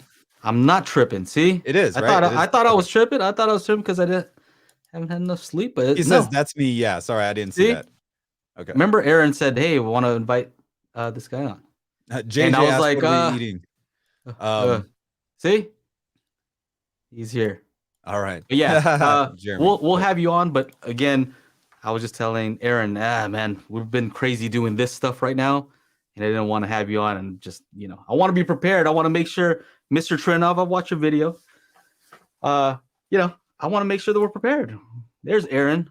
Speaking of which, speak of the devil. Yeah. He also says it'll be neat to run these on Infuse on Apple TV, which can't bitstream the Atmos, and make sure it's really still gives proper 7.1 spread for the true HD core. Yeah. Like Joe said earlier, like there's too many devices for us to test, just the two of us. We wanted to just launch and get it out there because we've been working on this for quite some time. I was having some chicken noodle soup actually for lunch. Yeah. Joe was munching down a sandwich before we started. We got Erin's in the house. Speaking of the man. There's no perfect automatic equalization. This disc would be a great supplement to improving that process. Thank you, boss. Most automated systems will only fix what they are given. If you start with the bad baseline, you won't get much better results from the room correction. Erin disinvited me for Monday. That was me. I'm like, dude, it's too crazy right now, man. I want to be prepared for this guy. For example, if you have your message show. For example, if you have your subwoofer and front mains out of phase with each other, the room correction software will not fix that. Using this disc, right? Exactly right. Like for example, people say like, "Hey, can the auto correction fix your subs if they're out of phase?" No, it doesn't. It just doesn't. Maybe Dirac, I don't know. But for the most part, you want to get that stuff correct first, and then run your calibration. So thank you for helping me sell this product. But yes, that is true. Here, should I run my heights and overheads at the same time? Will my Denon let me? You can run front height and top rear, I think. But as I always, I would rather go front height, rear height, maybe top middle. Slim says, or Jeremy, also in my experience, Audyssey almost never nails distances, especially with side surround tone. Tones that let you tweak to solidify sidewall imaging are a must, and this should provide that. This meaning our calibration disc. Commission's coming right your way. Yeah. Do you have test tones between channels to fine tune timing and levels? Depending on what your system is. Remember, you can go from 512 all the way to 916. So if you want to, you can play something at 916 if you have a 714, and you'll get a lot of those in betweens, like the middle height. If you need something, something's up there, middle height, like in my little corner right here, it's going to be the front height and rear height firing at the same time to kind of come together to make that sound possible. It's kind of weird. But yes. The other thing that's interesting is consider that your left speaker and maybe your right rear speaker are different distances, right? That's possible. Yeah. And when you play pink noise to both of them, here's the crazy thing is, let's say you have one sub. The bass management puts the sound that goes to the corresponding speaker into the sub. But if they are different distances, what's interesting is you actually have two different signals coming in, not one, but you hear like coming out of your sub, right? Because it's coming from two separate speakers, and it's an interesting thing. Like, oh yeah, that does do that. So you'll find out a lot of random things with these tests. Yeah. What else? Kevin says, how can the test disc help those of us with older AVRs that do not have user adjustable EQs and such? Okay.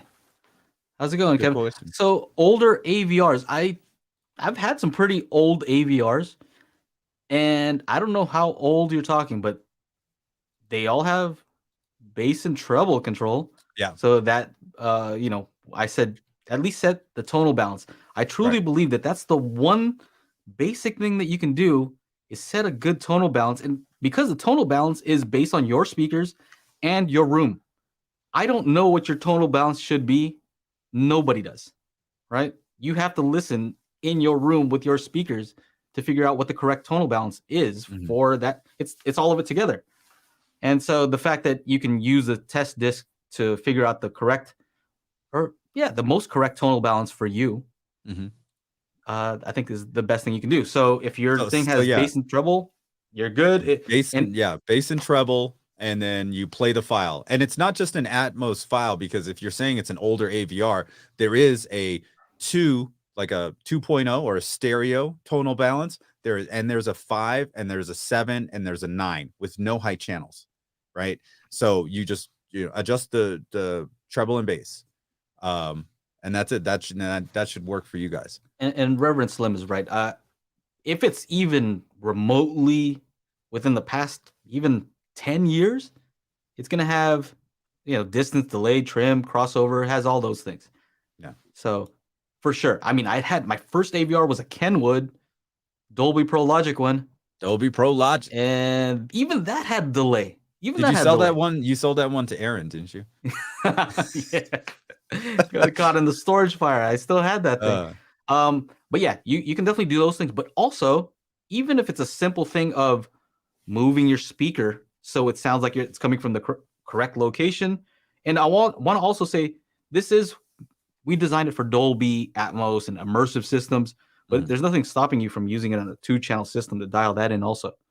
So yeah, moving the speakers, move it away, move it towards. How does it change the sound? Yeah, or moving yourself, get closer, get moving further. Yourself, yeah. Yeah. One of the tests is actually to see how the bass changes, right? So he's playing this test tone. You can put it on repeat, right? And it's playing different bass frequencies from high to low. And what you can do is sit in one seat, sit in another seat, walk around the room to another area. Is there any point where you're missing, there's a null? Or is there a certain point where it's really loud at a certain frequency? Because without a measurement mic, you've just now discovered the null and the peak. Easy. Sounds easy Yeah. I'm lost. I'm like Michael Burton, lost, guys. Seriously, can Panasonic Blu-ray players play the movie disc that play Dolby Atmos content? Yes. The Panasonic 4K players will play the disc. They will not play the files that if you pre-order that you can get. Here we go. There's a few more, and we're almost. Yeah, let's go. We're almost done. We're almost done. Look, I'm through my list. Look at all that stuff. Cool. I'm through my list. You're done. You came in with no list. You're just off the top. It would be useful to have pink noise for left center and center right for phantom imaging. You can have gray imaging between left, right, but center speaker. So Jed, that is actually one of the sections in the disc. So let me see if I can bring that up. Which one is that, Chana? This is that's the one where we go. Man, what are these sections? Oh, called? Left center. Yeah. And center right. Yeah. Which one is that? I don't have them memorized yet. I probably will soon. I gotta open it up over here on this computer. Google Drive. It could be one of. There's actually several tracks that you could use that with where. Here we go. I guess. I guess speaker pairs. Speaker, but he's saying left and center specifically. Left and so you center. do left. Oh, like that, like in between the left and the center. Yeah. Okay. Well, if you're at that 30-degree angle that everybody recommends, there's not very much there. So. No, not a whole lot. Matt Buckmaster, have you considered adding some bass shaker tools? Yeah, that's an interesting thing. We'll have to write that one down. Yeah, I could see some tools that could be useful for that. Because bass shaker is mostly about timing, but timing for bass shakers is tough because it's not the typical impulse response where you're relying on the higher frequencies to time align. It doesn't make any sounds, really. It's feeling how you feel and what the bass sounds like. So actually, yeah, that's a good idea. You could probably do it the best by listening and saying, "Is that happening at the same time?" Yeah. Can you indicate when the sounds are directly tied to a specific speaker as opposed to simply set in that direction? Reason to make sure there's no spurious noise from adjacent speakers. Okay, so in the callouts, that's perfect. That's a perfect place to do it. The sweeps, that's a great place to do it because there's all individual speakers. The callouts are going to be speaker groups, is what I like to call them: 512, 712, 714, 716. You can use the sweeps. You can use the individual pink noise, which is individual pink noise is section 12. Sweep testing is section 11. The callouts are section 2. And so the one where the objects are moving around a lot, that's in the object panning and the Toture tests. So don't use those. It's for this specific thing. All right, Matt. Michael asks, I have an Xbox, so what can I play the pre-order files on? Download the test files and play it through your Xbox. Try the MKV or the M2TS on your Xbox and see what's going on. You can also do that. You have an old Samsung Blu-ray player that might work. The M2TS files might work on that as well, Michael. So try that on your old Samsung Blu-ray player. Remember, it's all 1080p, so you don't have to worry about any 4K or any HDR. I think also to add to real quick what my Buckmaster was saying, he was asking. I think he was asking if like it's discrete sounds. I'm not sure if that was it, or maybe I missed it, but they're definitely 100% discrete sounds. So when Chana plays a sound out of the left speaker, it's not like a little bit of left and a little. No, it's only discrete left surround, right? Yeah, and then normally I'm showing you the renderer, that guy. Yeah. But if you every time it goes to the LFE, it'll go back to that, and you'll see it's just the LFE. Boom, right there, right there. So that's how all the speakers are. When we're doing left, center, right, it's it's like that. 100%. Yeah. Would you like? I mean, I can redo the video files, maybe some of them, that show the renderer and the volume meter, so you know it's 100% Yeah, there. dude, I so could just do that, 130 but files. Just do it real quick. 130. it's a lot to do. Yeah. So the other thing is, I'm not sure if he also meant when you're playing test tones, it's also handy to on some of these test tones, play it at a decently loud volume, and when it's playing sound out of a certain speaker, see if anything in your room is rattling at that time, right? Because it's not just the speaker; it's other things that are related to it. Are those things making noise? Because if they are, you can go and, hey, you know that picture's rattling. Go fix that. Yeah. So Trevor asked, do you guys have a limited number of discs? Well, that pretty much, you know, we're seeing how many people order the discs, and then we're just order how many discs we're gonna need, a little bit more, and then, you know, just move on from there.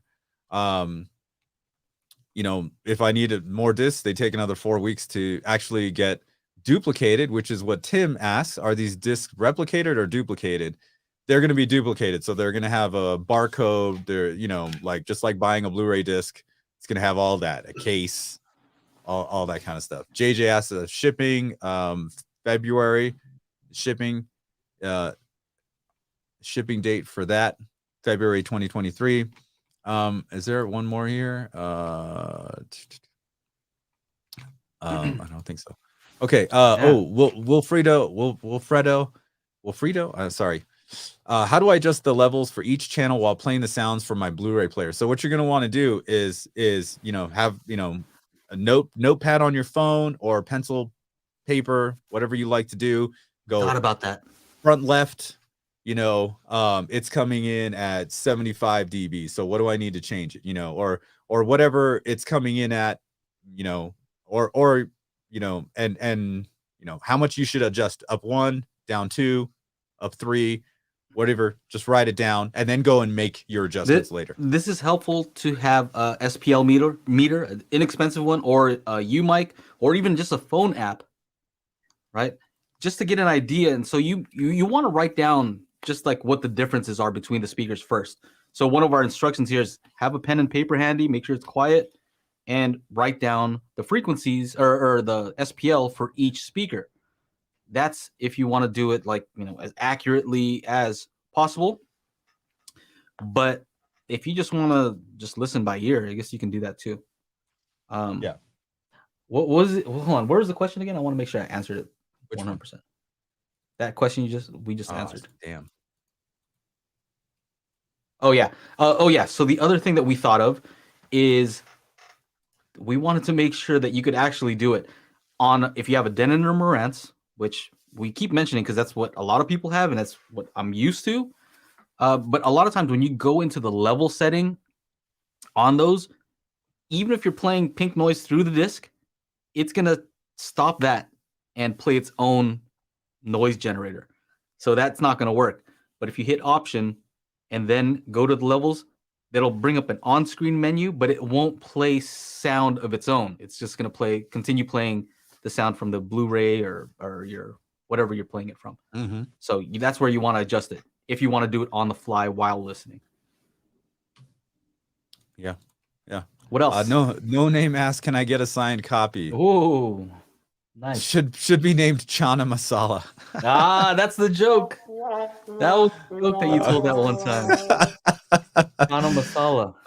Yeah. So you know what? I'm going to be going to trade shows. So once I have some physical discs with me, you know, I'll bring some. If you guys really want a signed copy or just, you know, want to say what's up, I'll be at all the shows this year, probably. Maybe. We'll see.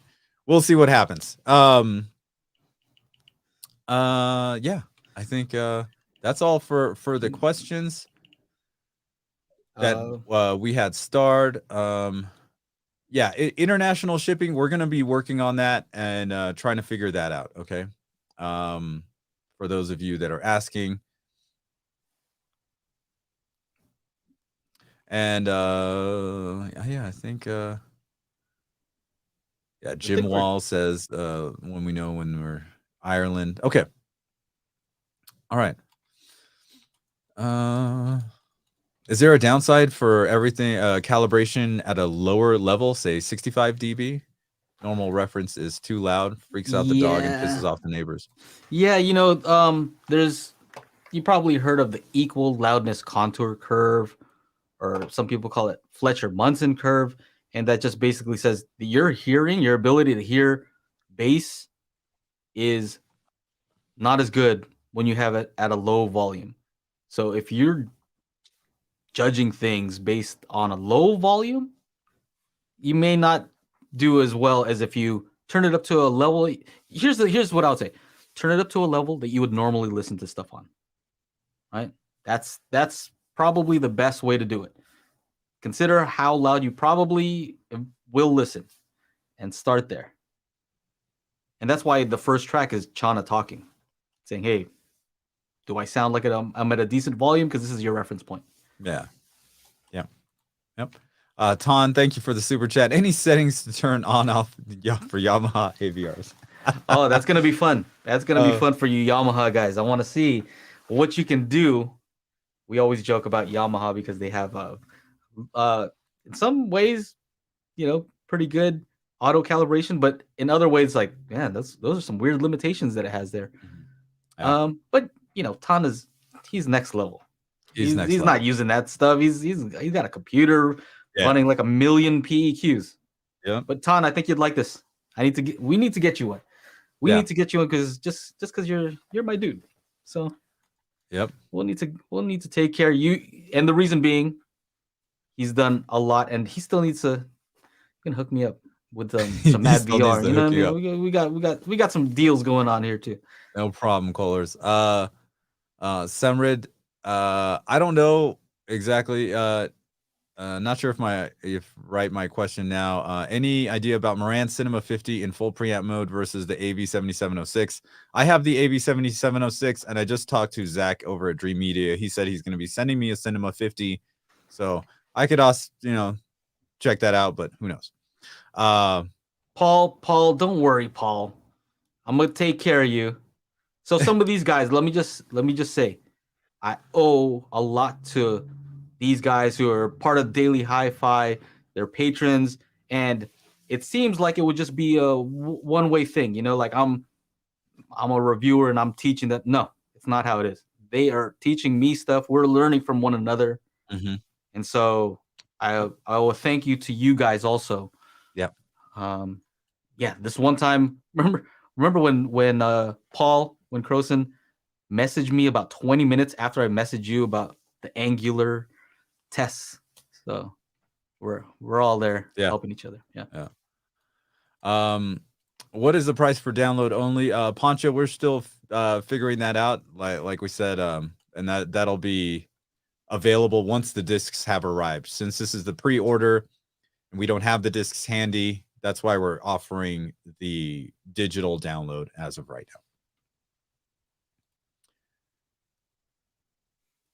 now. Yeah. Okay. All right. Okay.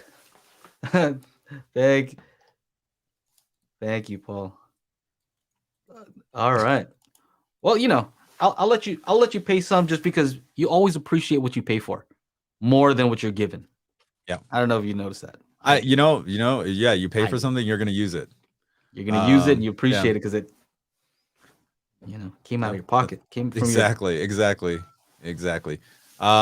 So let's wrap it up. Thank you guys so much because it's been 2 hours now. Wow. Yes. I need to go to sleep. We've been on here longer than you've slept. Yes. I'm surprised I woke up for the alarm and I had my wife check on me at like 10:30, and as she opens the door, I was like, oh, and I look at my phone and Joe's calling. So Angela's like, hey, make sure he wakes up.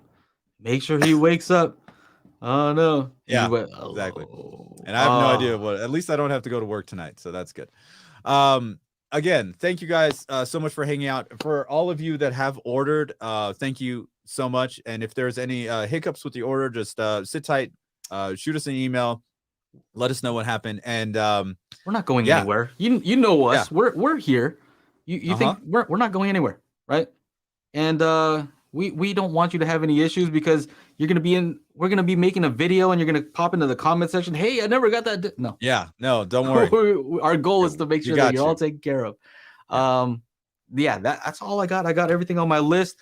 Last thing I want to say is yeah, this is actually remember, I think it was last year I did my AV summit, and I dedicated it to my friend who passed away that year, right? So this guy, he was a very good friend, and today would have been his birthday, right?